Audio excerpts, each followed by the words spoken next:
es ahí donde se constituyen movimientos más bien laicos, de izquierda, organizados, que van a tener una influencia enorme en la política chilena a través de partidos políticos con los cuales van a tener una relación muy cercana. Y es esa tradición sindical que es tan fuerte en Chile, la que está presente hoy día en muchas de las situaciones de Codelco y en general en el país, digamos. O sea, la organización que se produce en esa situación constituye un paradigma organizativo propio y característico de la sociedad chilena, a mi juicio tanto como la hacienda. Son como dos modos en los cuales se ha constituido la sociedad chilena. Y claro, estos dos modos de organización difícilmente han tenido un contacto estrecho y una comprensión mutua, me parece a mí. Y ese es un poco parte del problema que planteaba Patrick Cassen al comienzo en cuanto a que la sociedad civil como que ve la minería un poco como algo ajeno. Yo tenía varias novelas en la cabeza, pero voy a dejarlas de lado.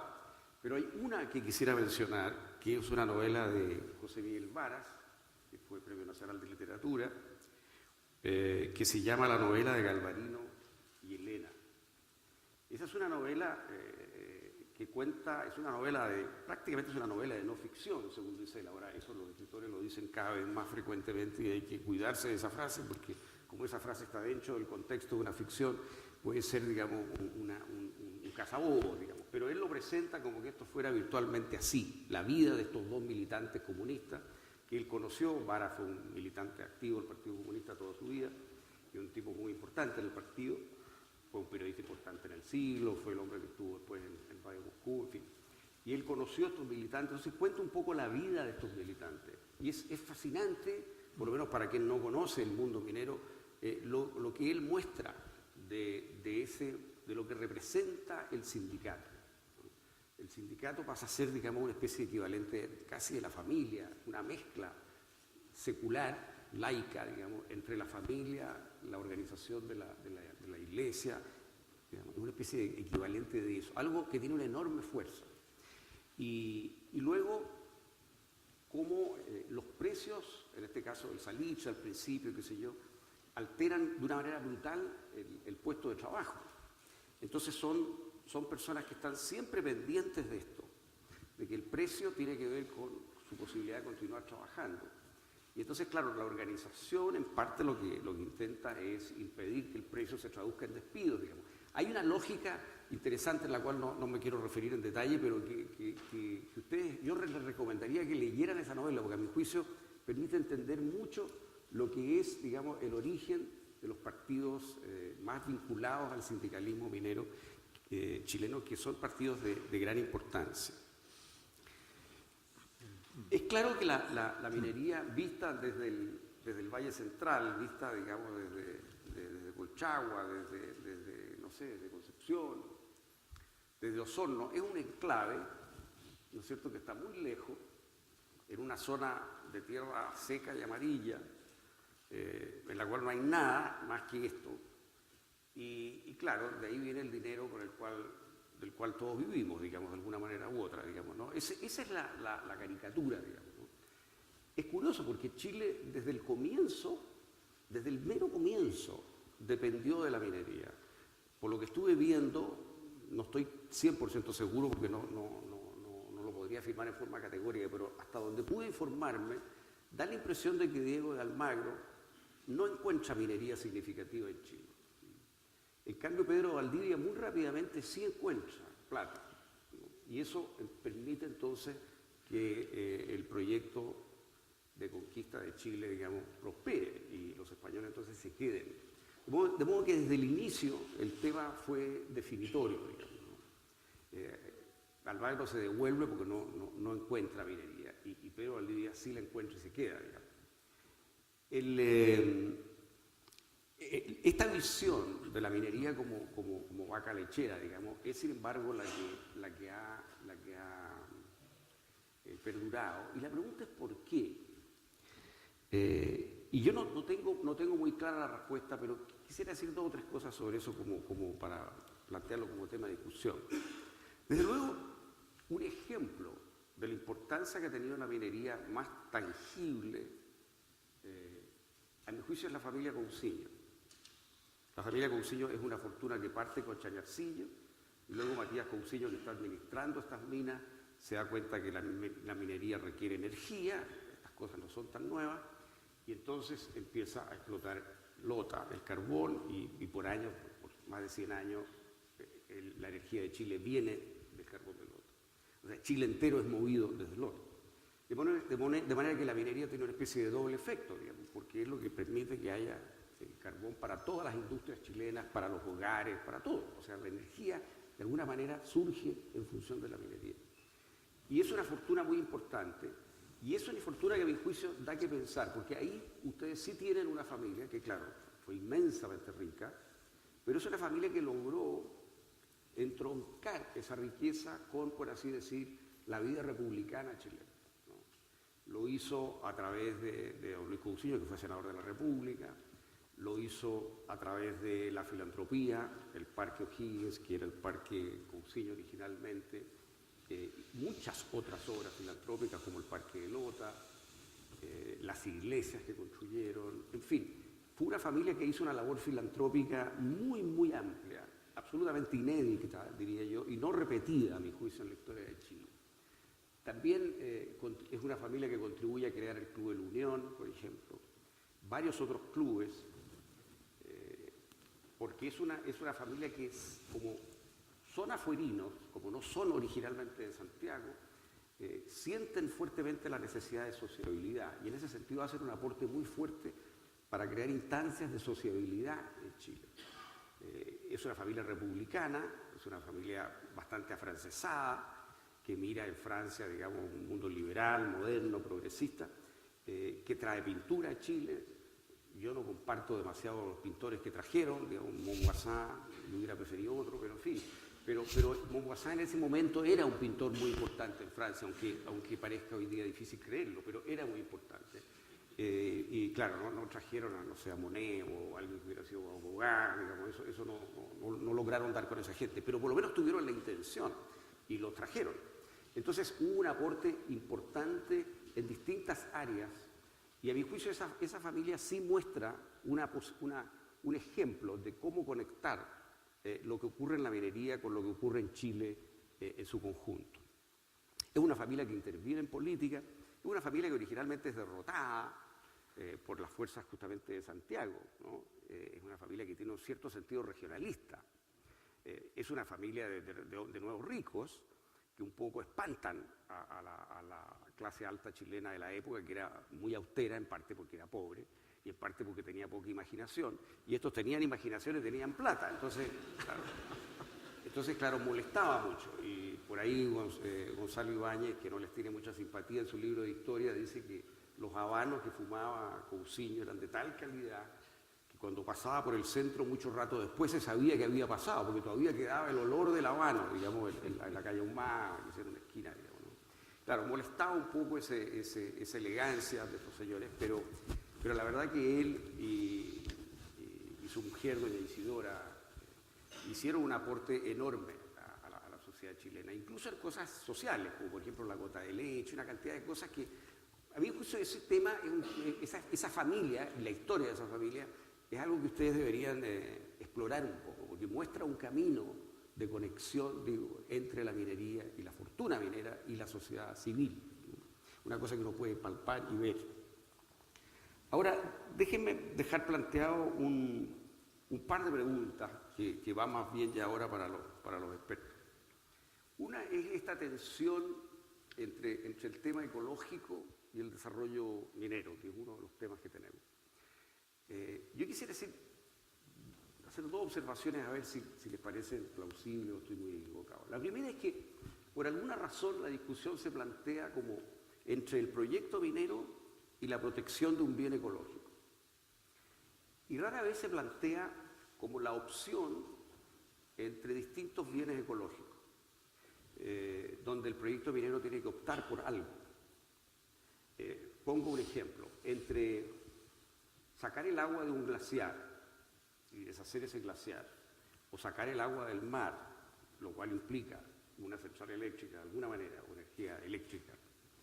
Son dos opciones en las cuales, en ambos casos, digamos, hay un tema ecológico envuelto.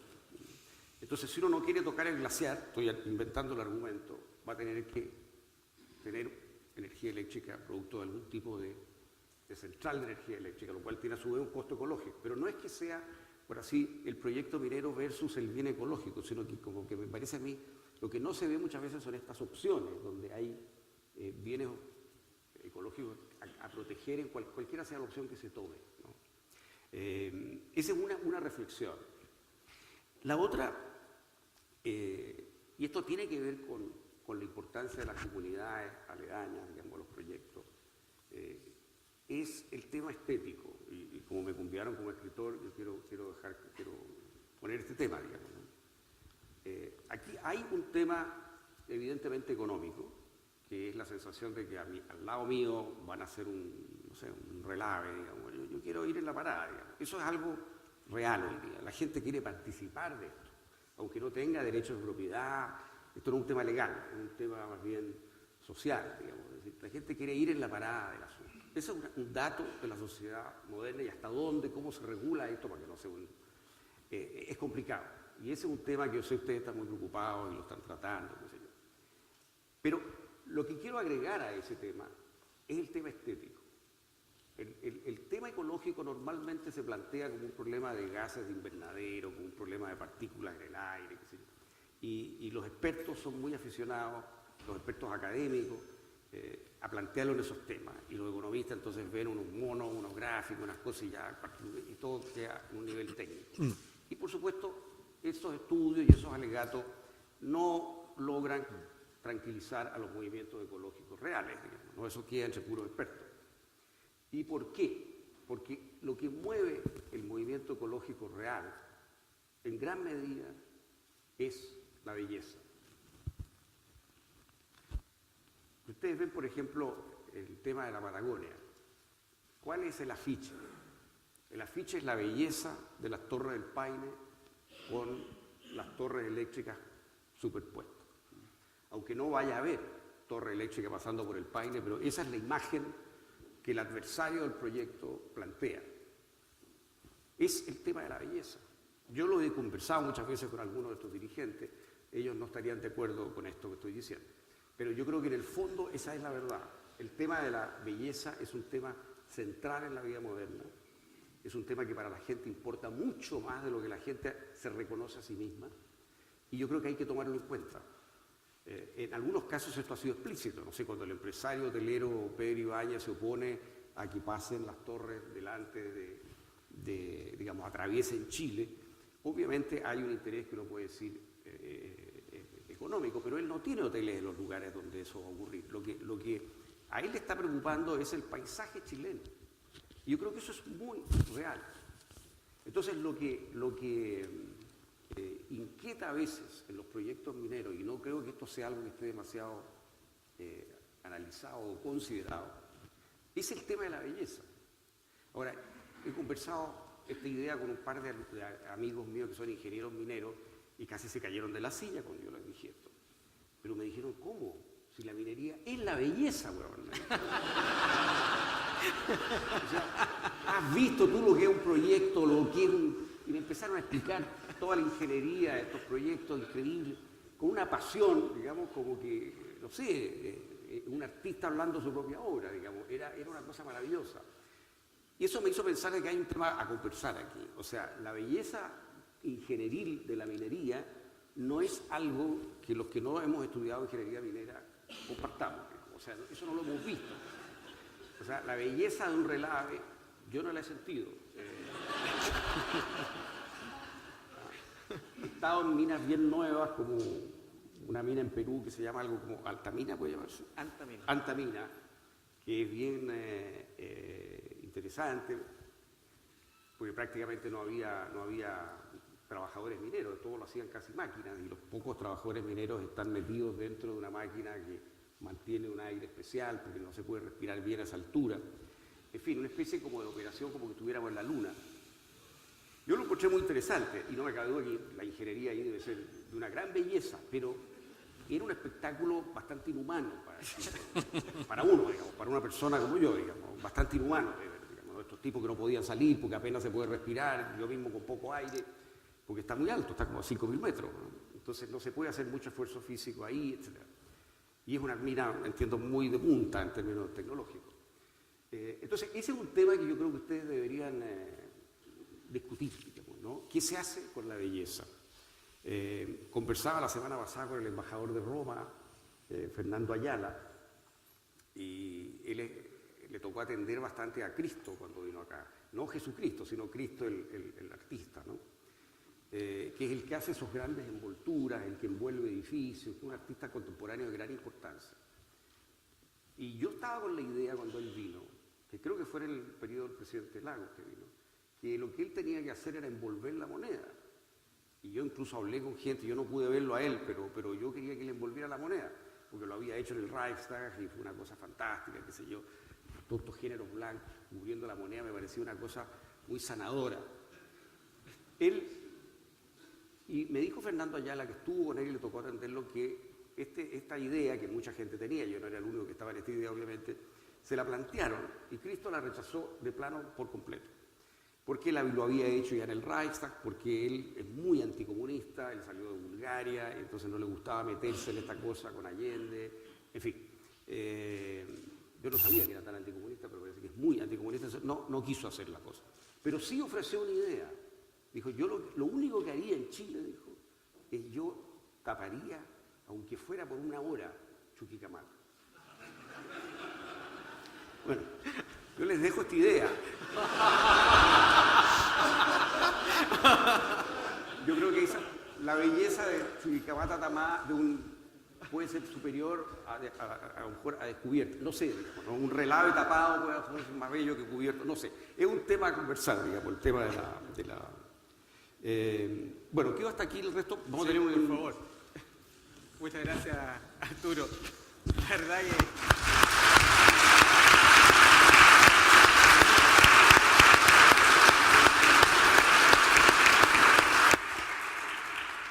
Sí, la verdad que no nos deja indiferentes con tus reflexiones, Arturo, ¿eh? Ahí don Nelson, no sé, ¿se imagina usted don Nelson tapando Chuquicamata, no? Más bien hay que ir por abajo, ¿no es cierto? Bueno. En la conversación volveremos con algunos de estos puntos, Arturo. Así que quería ahora darle la palabra a Jorge para que nos hiciera su reflexión. Muy bien. Bueno, muy buenos días todavía. La verdad es que un gusto estar aquí y un honor compartir con ustedes estos 30 años que como señalaba el presidente Lagos, han dejado harta huella en muchos debates. Yo he tenido ocasión de verlo, de sentirlo, de palparlo como parlamentario y también en muchas de las labores en el sector minero. Además, yo siendo parte también hoy día de un distrito que tiene gran presencia de minería, de gran minería, pero también de mediana y de mucha pequeña minería. Y que tiene esta mezcla en que los mineros ahí no son solo mineros, también son agricultores, son campesinos, son crianceros y deambulan en ambos mundos, y con mucha naturalidad. Y eso también ha ido permeando las culturas. A propósito de lo que relataba Arturo, que me hace mucho sentido, la verdad es que esa tradición política que partió muy fuertemente en la minería también fue traspasando después la formación sindical y política entre los campesinos, que han sido movimientos sumamente significativos en la historia de todos estos años. Y por lo tanto, también algunas de las reflexiones que quiero compartir y que puse sobre papel para no alargarme tanto, también tienen en perspectiva parte de ese anclaje. Ahora, yo lo que quiero compartir con ustedes ahora en la mañana es que un amigo mío sostiene que los problemas de hoy son en parte las soluciones de ayer. Y yo creo en esa reflexión que establece un vínculo de continuidad entre los desafíos que tenemos. Y esa reflexión vale para sostener que actualmente yo creo que tenemos también muchos problemas que queríamos tener. y aquellos que son propios de un país que ya se acerca al desarrollo. Y creo que parte de la complejidad de los temas, del modo de abordarlo, en cómo los vive la sociedad chilena, están muy marcados por eso. ¿Y cuánto ha tenido que ver la minería con este momento? Mucho, y muy decisivamente. No solo por su innegable impacto económico, ya sea desde mediados del siglo XIX o de los ciclos de principio y mediados del siglo XX con el salitre y la explotación intensiva de cobre y otros minerales, o de la enorme expansión de los últimos 25 años, de los cuales por lo menos estos 10 últimos corresponden al super ciclo de precios que hemos visto. Ese es un dato obvio y reconocido, pero la minería también fue clave, a mi juicio, en la expansión de Chile y su peso geopolítico. No tendríamos la conformación que tenemos hoy día sin su importancia. También en la penetrante cultura política y social de su movimiento obrero, que como decía es primero también minero, pero que luego cruza la frontera con influencia en el mundo campesino y en el mundo urbano. En una de las disputas asociadas a la minería que más gravitó en nuestro quiebre democrático del año 73, y luego, paradojalmente, en que Codelco fuera una de las pocas instituciones creadas por la Unidad Popular que sobrevivió en el periodo de la dictadura.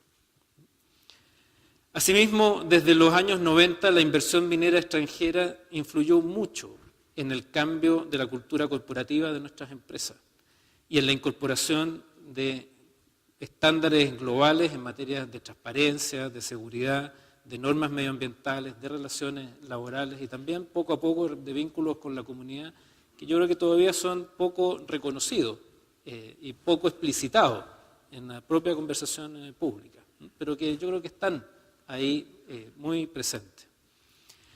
Todo esto es, a mi juicio, muy evidente, pero aún así mantiene validez la pregunta que este panel ha formulado sobre por qué se percibe o existiría una desconexión entre la minería y la sociedad chilena. Voy en esta materia a aventurar una hipótesis y también discutir en parte con esa aprehensión. A mi modo de ver, hay un sentido común latente en el país que le otorga una gran importancia al rol de la minería en nuestro desarrollo.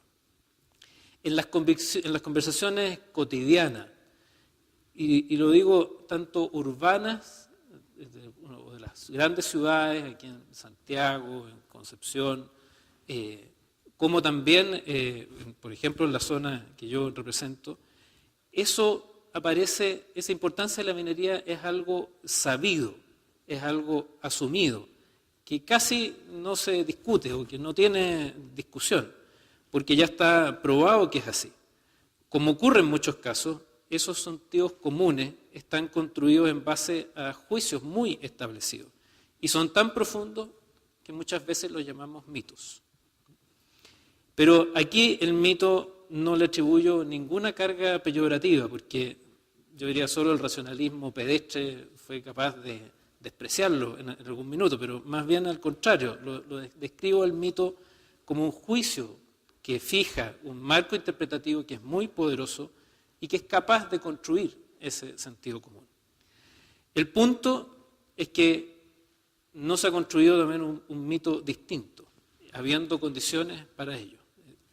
Creo que parte de esa interpretación todavía sigue siendo más anclada en décadas pasadas que en lo que hoy día es y puede ser la minería. Yo creo que el hito de la nacionalización del cobre tiene esa fuerza cultural y está asociado, desde luego, a una corriente nacionalista que la globalización no ha disipado ni va a superar. Eso yo creo que no está en el horizonte. Esto explica, como señalé, que las corrientes ultraliberales de la dictadura no pudieran desarmar el proyecto de Codelco y que de vez en cuando una crisis de Codelco deriva también en un potencial cuestionamiento a la gran minería privada. O que, por ejemplo, el conflicto por disputada de Las Condes abriera, precisamente en el periodo del presidente Lagos, la agenda por el royalty en la minería, y que la discusión tributaria ahora incluso se desplace hacia el futuro, en rigor dejándolo pendiente. Es decir, que eso sea posible se basa en la latencia de ese sentido común. Por lo tanto, creo que si uno mira las características de ese debate, hay una apreciación de que la minería sigue siendo fundamental en el desarrollo del país y en cómo ésta va a influir en sus posibilidades. Pero creo que también hay un factor adicional que vale la pena explorar. La irrupción de la minería en el siglo XIX se incorporó rápidamente a las élites. Las familias mineras de entonces, Gallo, Subercaseaux, Mata, Cauciño, Urmeneta y después los Ossa de Salitre se mezclaron rápidamente en influencia social y política con las familias tradicionales de la hacienda previa a la independencia y a otras que se consolidaron en el comercio y en la banca. Yo concuerdo mucho con la descripción que hacía Arturo recién de la rareza, pero pasaron a tener una influencia en toma de decisiones, participaban activamente en decisiones públicas, en la actividad política, ¿no es cierto?, en distintos debates de entonces. Y aunque muchos de estos nombres, ¿no es cierto?, estas familias, estos grupos subsistieron o se reinvertaron, ya a mediados del siglo XX empezó a predominar en la gran minería la inversión extranjera y también la gran industria que surge bajo el alero de la Corfo, como por ejemplo con la CAP. Y en parte ello cultivó un sentimiento nacionalista que luego derivó en la nacionalización del cobre. Al punto que quiero llegar es que la inversión privada en los 90 en la gran minería es básicamente extranjera y con códigos corporativos globales que se ha mezclado poco con otros grupos económicos y con las élites, porque ellas mismas también siguen cultivando sus cerrados círculos de pertenencia. En general, esos sectores tienen presencia en otras actividades económicas y reproducen en las conversaciones públicas sus propias prioridades y de hecho entienden poco, creo yo, cómo funciona la minería moderna. Yo diría la única excepción es el peso que adquirió Antofagasta Mineral de la familia Luxic. Y por lo tanto no es de extrañar de que la agenda real de la minería deje de estar en el centro de las conversaciones de la élite y de su capacidad de influencia, que como consecuencia de ello también subsisten las imágenes de la, más bien añoranza de las viejas nociones de la minería en ese sentido común y en términos políticos, como lo hemos visto en algunos debates, llegamos al punto en el que el Consejo Minero y a veces ni siquiera toda la Sonami enfrente muy en solitario cada discusión tributaria. Creo que ese factor de falta de mezcla es algo que está influyendo también en esa sensibilidad. Esa soledad de las élites, podríamos decirlo, que difícilmente se va a resolver, porque aunque las mineras se abrieran a la bolsa en Chile, lo que permitiría una mayor penetración en el mercado nacional, el volumen de sus inversiones las dejaría igual en una relativa irrelevancia. Y tiene, por lo tanto, a mi juicio, que explorar otros potenciales. Por ejemplo, la empresa que surge bajo el alero de los clústeres mineros tiene un potencial meritocrático que calza mucho mejor con el etos emergente en el país. Vale decir, la fuente de conexión entre la minería y la sociedad chilena tiene mucho más que ver con la reivindicación de una clase media emprendedora, con una cultura de esfuerzo por su formación técnica y profesional y que reivindica con orgullo el mérito por sobre los vínculos de las redes, que con la tentación de una aceptación de una aristocracia que es más bien conservadora, localista y a ratos venía a menos, que es en lo que se ha transformado una parte importante de esa vieja élite. Ahí está, a mi juicio, su mito de futuro, la reivindicación de esa ética, que además se conecta con una globalización de alto estándar. Y déjenme agregar que yo creo que ese etos está muy presente y es muy fuerte en el alma de Sesco. Quiero dar esta lectura con dos apreciaciones adicionales sobre el momento que creo que vive el país. El primero es que estamos en otra fase en la que podríamos decir que puede quedar atrás El peso de la noche, descrita por Portales. La conocida cita de una de sus cartas, y que fue motivo de un interesante libro por el historiador Alfredo Josenhol, describe esa noción de la siguiente manera. Dice: el orden social se mantiene en Chile por el peso de la noche y porque no tenemos hombres sutiles, hábiles y cosquillosos. La tendencia casi general de la masa al reposo es la garantía de la tranquilidad pública. Si ella faltase, nos encontraríamos a oscuras y sin poder contener a los díscolos más que con medidas dictadas por la razón o que la experiencia ha enseñado a ser útiles. Y esa es la cita de Portales. Que la sociedad está más cosquillosa es un hecho, y que la ética del esfuerzo personal ha reemplazado la tendencia de la masa al reposo, a mi juicio también es evidente. Sin embargo, más a fondo, lo que condiciona este cambio es la mayor independencia de la clase media en